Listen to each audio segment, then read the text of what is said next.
Rocky stars Sylvester Stallone, Talia, Shire, and others. Rocky Balboa, a small-time boxer, is offered a chance to take on the heavyweight championship. John G. Avildsen directed Rocky. He later on directed the first 3 Karate Kid movies and Rocky V. I'm reviewing the Rocky series because I'm excited for Creed 2, and my YouTube friend Patrick Burt stated he's doing it. I'm cheating because I'm lazy, and duo reviews or combo reviews are common, at least I think they are. Sylvester Stallone was a struggling actor/writer when he wrote Rocky. He started to write because his career wasn't going anywhere. He was inspired to write Rocky after he'd seen a pay-per-view boxing match, which was Muhammad Ali versus Chuck Wagner. Stallone claimed he wrote the first draft in only 3 days. The script was darker because 70s movies were generally gritty. Rocky was originally a nasty guy. Stallone naturally had to fight to play Rocky. He agreed to work for scale. Stallone was great. He gave it his all. He gave some wooden performances, sure, but he's a good actor. Rocky Balboa is a struggling fighter and a debt collector for a small-time loan shark. Rocky acts tough, but he's kind. He refuses to break a guy's thumb for being overdue. Rocky is likable, but he isn't bright. Talia Shire plays Adrian, the pet store clerk. She's painfully shy. She isolated herself from society. Rocky's a regular customer. He hits on her by telling bad jokes. Rocky and Adrian starts dating on Thanksgiving. They were set up by Adrian's brother Paulie, who is Rocky's best friend.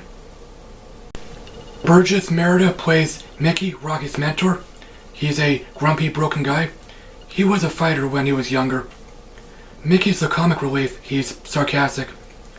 He says an outdated curse word, Dago. He calls Rocky a dumb Dago. I might as well say Mickey is an iconic character. He was spoofed in Family Guy. Carl Weathers plays Apollo Creed, the heavyweight champion. He's not the villain, he's the antagonist. Apollo is overconfident and narcissistic.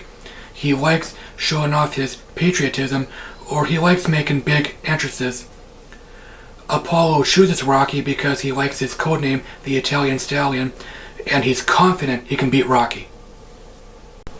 Rocky isn't about the boxing, it's about the character. Rocky is a slow-paced, laid-back movie. It's the slowest Rocky movie, but it's never boring. I heard 70s movies are slow. Action movies became huge in the 80s. Rocky has a famous training montage. He runs through the city and runs up the museum steps. I remember this scene was spoofed in the Adam Sandler movie You Don't Mess with the Zohan, which is 10 years old now. I agree it's lame. The museum is a popular tourist attraction in real life. The boxing match was fine. It was rushed because Rocky had a tight schedule. It was filmed in only 28 days. I might as well say the budget was only $1 million. Even back then, it was super cheap. Stallone wrote the match during production, and it was rehearsed over several days. Rocky II has the same cast like a lot of sequels. It's a direct sequel like Halloween 2.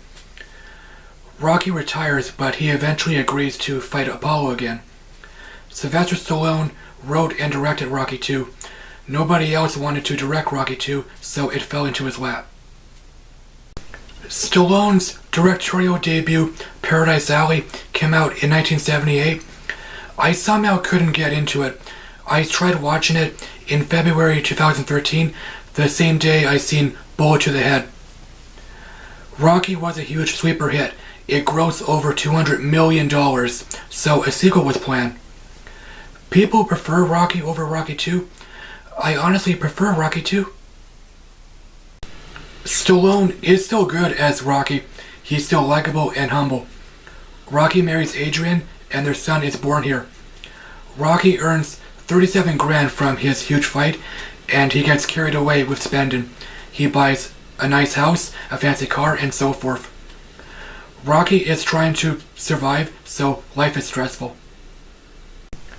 Carl Weathers has juicier material, so he's better than before. Apollo is furious with Rocky for lasting the distance, so he demands a rematch, but Rocky retires. Apollo and his family gets harassed, so he's determined to convince Rocky to fight him again. He's still the antagonist, but some people think he's a villain. Rocky 2 is similar to the first movie, but it's not a rehash like Home Alone 2 or The Karate Kid Part 3. Rocky isn't trying to become famous, he's trying to survive, make a living. Rocky tries acting in commercials, but he can't read. He tries getting an office job, but nobody will hire him because he dropped out of high school. Rocky 2 has some humor which works. James Rolfe, the angry video game nerd, thinks it's the funniest of the series. Maybe a lot of people do. Rocky has a few funny lines. He does a Tarzan yell after Adrian agrees to marry him. Like I said, Mickey is a comic relief. I honestly think Rocky 3 is the funniest. Rocky 2 has 2 training montages back to back. Rocky once again runs through the city and up the steps, only this time numerous kids run with him. It's silly but harmless. According to the Rocky 2 IMDb page, 800 extras were used. The boxing match was cool but hokey. Rocky allows himself to get punched in the face several times. There were a few hokey punches, I mean, they clearly didn't connect, but the sound effect was used anyway. It's the first Rocky fight to use slow motion. Yeah, it was hokey. Rocky and Rocky 2 get A's. I understand why a lot of people, maybe everyone, prefers Rocky over Rocky 2. They're good sports dramas. The acting and storylines are good. If you like Sylvester Stallone, you should see them if you haven't already. They're not family movies per se, but kids can watch them. Fuck, I'm awkward. Thanks, as always, for watching, guys. My Twitter link is down below. Let me know what you think of Rocky and Rocky 2. Do you like him or dislike him?